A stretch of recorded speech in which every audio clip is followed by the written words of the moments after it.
Yeah, this is the video about Colton Leach and Tony Tucker. I believe that they fell out, guys. I believe it was over money.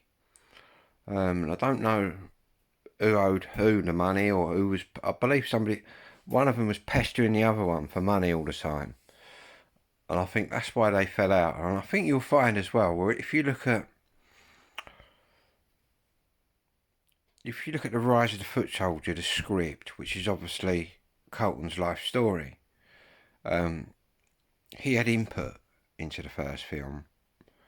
And the word is that obviously Tucker is played by the promoter,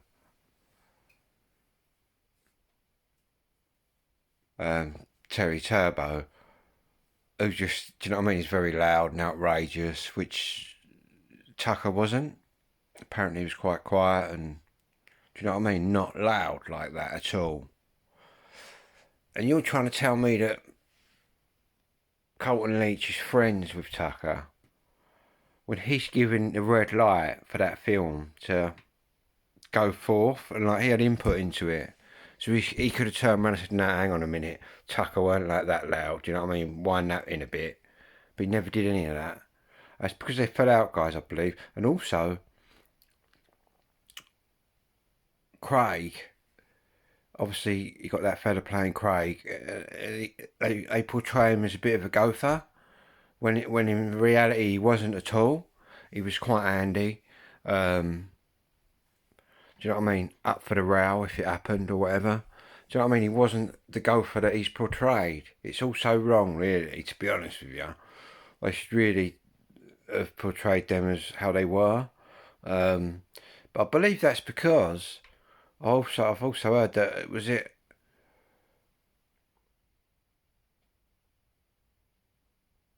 ICF was a bit jealous of Craig and his relationship with Tony Tucker, which is why they had him portrayed as a bit of a gopher.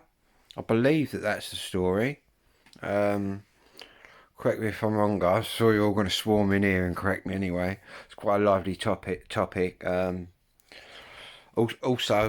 I'll just put it out there. I keep seeing a lot of posts in other groups about how they was Nigel Benn's bodyguards and all this business. There was never at one point anything to do with Nigel Benn's security. Them two, I can say.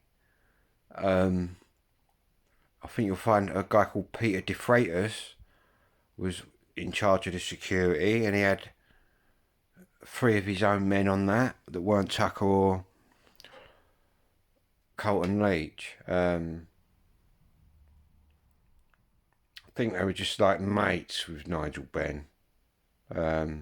They've probably said to him, "Can we walk in with you?" And he said yes. There was no sort of contracts or anything like that. But yeah, let me know what you think.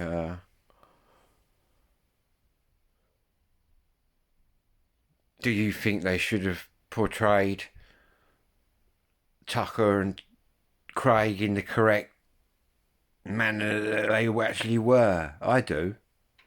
I do. Um, Even though it is kind of the Colton Leach story, you'd still get the other aspects correct, wouldn't you? But obviously, Colton's had the last say on that. But he sold his rights because apparently he had the right ump with the other movies. Because he couldn't have no input into them because he'd sold the rights to Rise of the Foot Soldier, which is basically his life story. So he's kind of sold that. Um,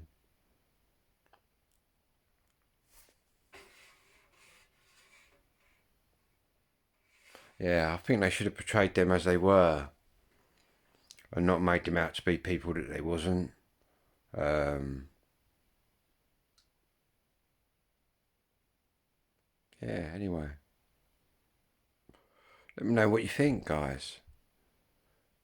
Do you think that Terry Turbo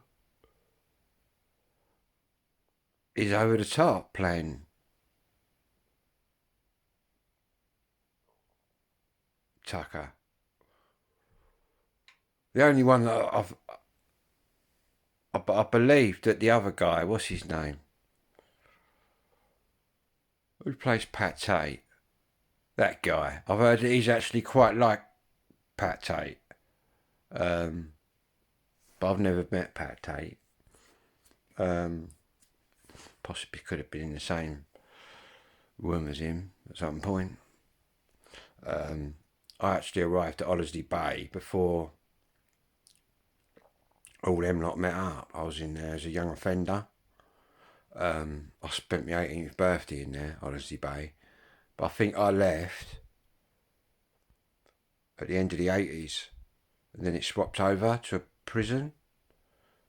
Maybe Brian's out there can correct me on that. You probably might know. I'm not too sure. But yeah, Holiday Bay, eh? Holiday Bay, I used to call it. In fact, if you scoot down my videos, you'll see where I helped the Chelmsford lad escaped one night. Quite weird when we got up there. All sort of country Norfolk accents and that, and I thought, nah. But then I had a sort of Essex voice and a few Londoners. I think that's where they put the Kent and the Essex bods in now, Holiday Bay. And I was hoping for Feltham young offenders, but I never got there. You're from Kent, you're going to fucking Holiday Bay. Didn't even know where fucking Holiday Bay was, mate. Fucking. But anyway, yeah. Some fun and games there. But anyway, yeah, I left there. I would have left there. And then it would have changed into an adult prison, I believe. Was it a remand prison? I'm not too sure what it was, or an end of sentence prison. And then they arrived there, Mick Still and all that. And that's how they sort of met that's how they met, what's his name, the Supergrass, Darren Nichols, at Holiday Bay. But yeah, Holiday Bay, eh? Still remember it now.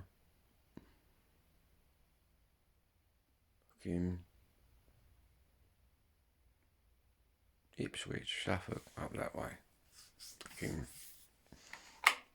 long way from home, mate, for a Kent lad when you're fucking 17, but where I'd sort of grown up out there on the streets running about, it